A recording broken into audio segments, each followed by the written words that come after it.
I've seen a lot of pictures with Bigfoot supposedly shaking cars or coming up and peering inside cars. And one of the things, I'm just saying one of them, one of the things that we need to take into consideration is when were these deposited? Okay, so a lot of the pictures that I'm seeing, it looks as though the surrounding dust and everything is automatically processing these fingerprints for us. For instance, I rub my hands, get nice oils and everything on here, and I place my hand on this nice clean glass, and I leave this awesome palm print. So latent means not readily visible. So one of the things that's going to happen now, and this can happen for me shutting my truck latch, shutting the truck latch. There, I just deposited some more.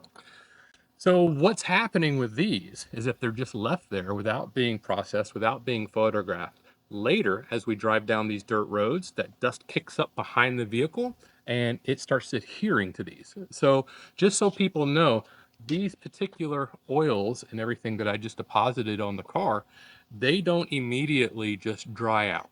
Okay, these can last for days, if not weeks, depending on the weather, humidity, all the different variables that occur within the weather. So what I'm going to do today is I'm going to leave that right there where I left it. And I'm going to go get my dog, and we're going to drive about 45 minutes from here, and we're going to go out onto a dirt road where I'm actually looking for a place to go camping and researching something else. So we will find out if this actually happens. If it does, because it's been raining a lot, so hopefully with this heat, it has dried out some. So let's get to work.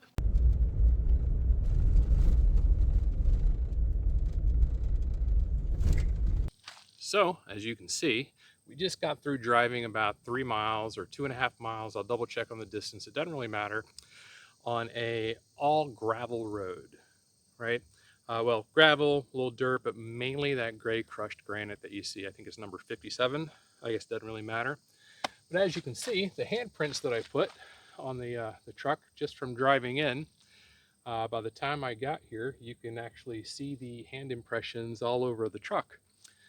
So no mystery there. It processed itself as I arrived. So I think it now becomes about when did we put those impressions down, right? So it easily could have been a day ago, 2 days ago when I touched this surface to when I drove down this dirt road. So just because we don't automatically remember like when we touched it that day, doesn't mean that it didn't happen a day before, 2 days before, 3 days before. Plus, it all depends on the humidity, like I said, because that humidity will keep these impressions nice and clean.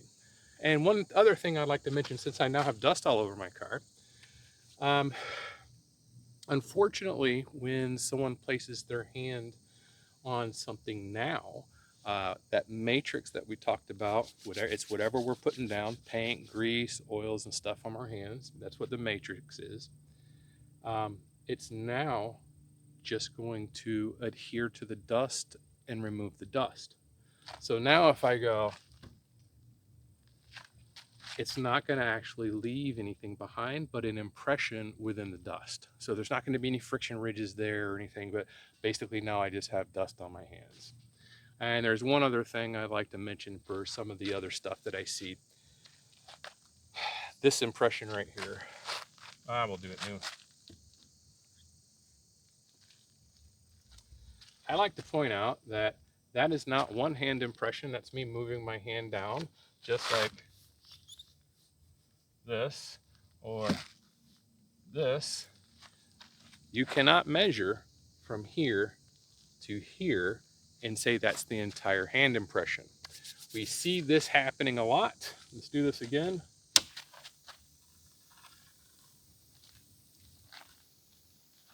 That is not one giant hand impression. You have to take into account the distortion and the movement while the impression is being made.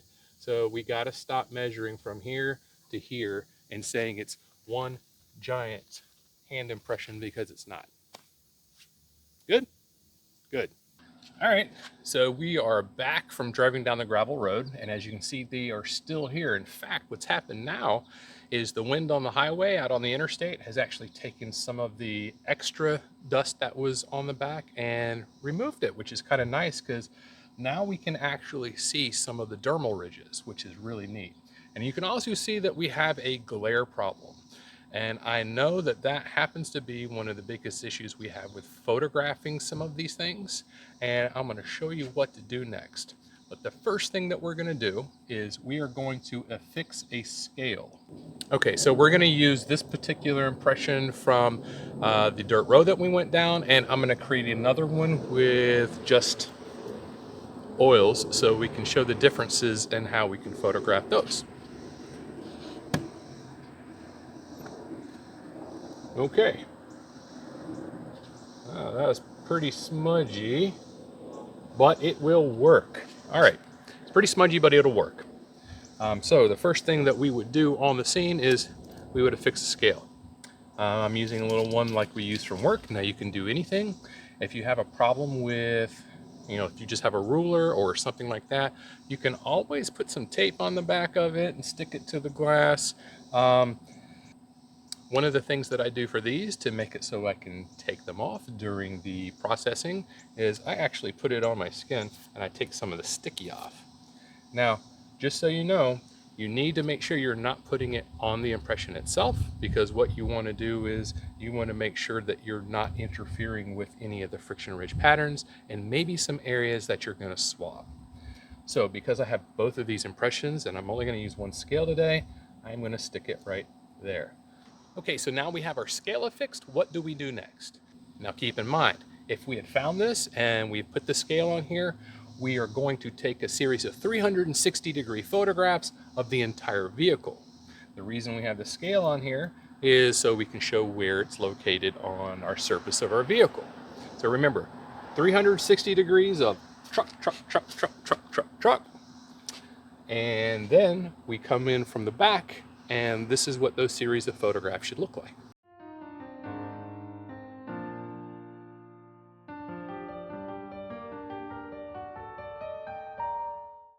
Okay, now that we have our mid-range shots taken, what we need to do is we need to start taking the close-ups. Now, one of the most important things that we do when we're taking the close-ups is we have to keep our cameras parallel to the surface so we don't offer any distortion. And let me show you what that looks like. So when we're talking about parallel to the surface, what we mean is this. You can look to the side and make sure that it's right. So parallel to the surface. Doesn't have to be this close, it can be this far, but it needs to be parallel. Not like this, not like this, this. It needs to be like this. What we don't want to have happen is any distortion. Okay, so you can see my reflection in the window. Right now I have the camera parallel to the window's surface, which is at a nice little angle, and we can't really see it, can we? But one of the things that we can do to help get rid of this glare for taking photographs is we can hit it with oblique lighting. You see what's happening here? Okay, so it would appear as though dust and other things are starting to cause a problem. So if I turn it at an angle, it's all about the angles, folks. It's all about the angles and how much light. You can do all kinds of things. You have to stay parallel. That's going to be key. But this is video. What I'll do now, just to show you what you can do with your phone, because remember this is all being done with a phone, is I'm going to show you next the kind of pictures you can take with your phone. And remember, using a flashlight, oblique lighting, all up in the reflection, right? I'm using a flashlight. Using a flashlight is going to help you bring out those details. What you don't want to do is you don't want to start trying to angle your shots trying to get the best. You don't want to do that. Remember, this is for someone who's going to later take a look at it.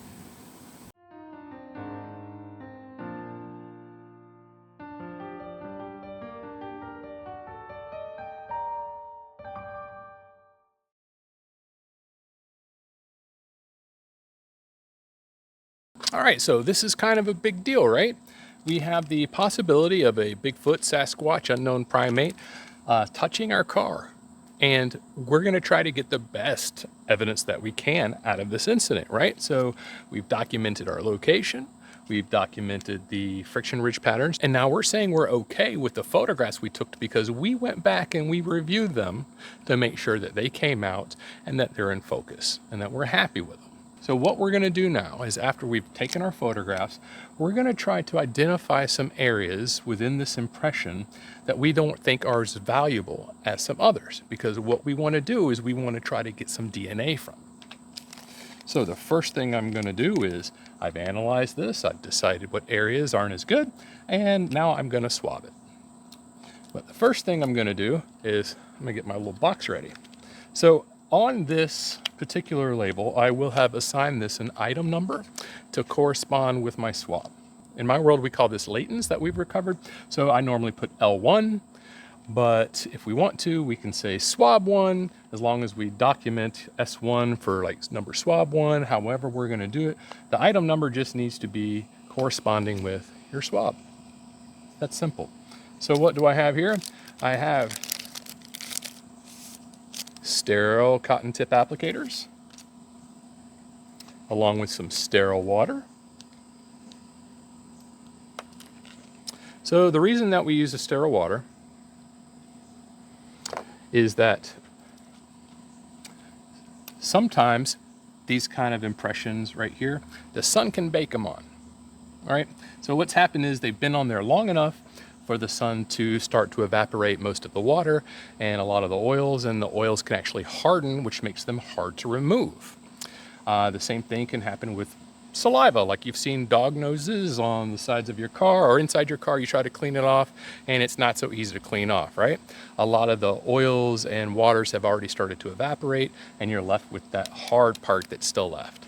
So just to be on the safe side, a little sterile water, and we usually do this in pairs. We do one, and as we do it, we roll the impression. We roll it across. Now, something interesting is happening. I'm removing all that dust and everything, and I'm still seeing the friction ridge patterns underneath, which means what I just got through saying has already started to happen in this 90-degree heat, even though we have humidity. So what I'm gonna wanna do is, I'm actually gonna want to press a little hard and roll it and make sure that I get it. Now remember, in yours, you've identified some areas that you don't want to destroy, because what comes next is we're gonna lift it. So into the box it goes, item number, bag, sealed and gone. So on to the next step. So now you've swabbed your item. This one right here is the one that's gonna be hard to get, because what we would normally use is something called a gel lifter. And a gel lifter is like a sheet of like this gelatin material, and it's real sticky, and basically anything that I lay across, it's gonna pick up and take with me. And you have to immediately start photographing it, because the dust and everything also starts to immediately adhere to it. So you have to be ready for that. So one that's already been processed or anything like that, that's what we would normally do with that kind of dust. Or you can use a black fingerprint card. Okay, so black fingerprint card, white fingerprint card, I'm about to show you, if you do have a fingerprint brush, how you want to use it. So on a black fingerprint brush, normally I'd be wearing gloves. This is how you put the right amount of powder on your brush. Shake up your black powder, open it, take the lid, and this is where you're going to draw your powder from. Now, what you want to do first is, remember, you've used your brush before. There may be black powder still on here. So you're going to take an area that you're not concerned about, and you're going to put it somewhere else. So you're going to do it so you can judge and see how much powder you have. If you think you need some, you can always do a test with your hand, see how it comes out, and go, okay. Okay, so what I recommend when you are doing these, when you're developing these with black powder and a brush, is you're going to want to use a flashlight while you do it. You have to watch it develop. You don't want to be doing it where you can't see and then look at it later. So, for instance, you can see where this is. So ever so slightly. What you want to be doing is you want to be tickling that area with the brush. Think about tickling, just barely touching it. So what I'm gonna do is I'm gonna come right here and I'm gonna see, yep. So I was actually able to remove that dust from the scene and actually continue to process those prints. So that outer dust actually acted as a protector almost. I don't know if you can see that, but what I'm gonna do next is weird. Let's see if we can get a little closer. Okay, so see, it's actually showing up a lot better, but I got that dust everywhere. And there's that top one that is now powder. It's now powder and not that other. But what I can do is I can remove more of that dust with that brush. Now you don't want to keep doing this because you can end up over processing it. Now that you have processed this, you're going to rephotograph it. You have to photograph each step. So the reason we didn't process it immediately is because we needed to do least destructive and work towards the most destructive. So how did we find it originally? We try to take those photographs first, and then we move on to the processing, because now we've altered our evidence by putting fingerprint powder on it. And putting that powder on it, it may offer more contrast so we can see it better, but now it's actually clogged up and covered some of those details, some of those more minute details. So while it's good for making comparisons and things like that, we've now obscured some of the finer details.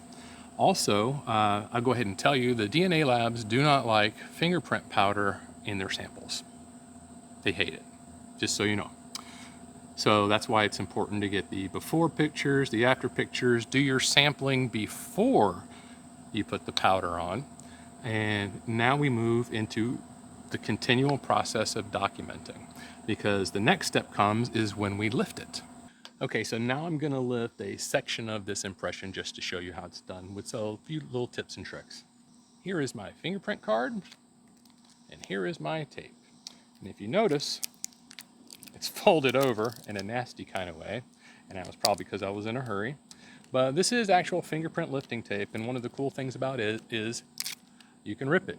And if you notice, I got my finger right there where I ripped it to hold it open so it doesn't flop down and I can't get it off. So before you put it away, you're able to make your little fold and put it back inside your little canister. We keep in a canister to keep the fingerprint powder off of it. So one of the things that you want to do is when you're pulling it off, give yourself some extra, because usually when you're pulling it off, you touch things that you shouldn't be touching. So you want to make sure that you get some good clear. Remember, this is evidence. You can afford to waste some tape. So one of the easiest ways to do it is people try to put it on tight, and then you see how it buckles. Don't try to put it on tight. Put it on loose and put one section at a time, or put that first part down and then go down the middle. And you can take your finger and you can work the bubbles out as you work your way to the outside. There's always going to be a few tiny ones, and yes, it doesn't look so great on the outside, but then when you take it off, you can do the same thing across your card.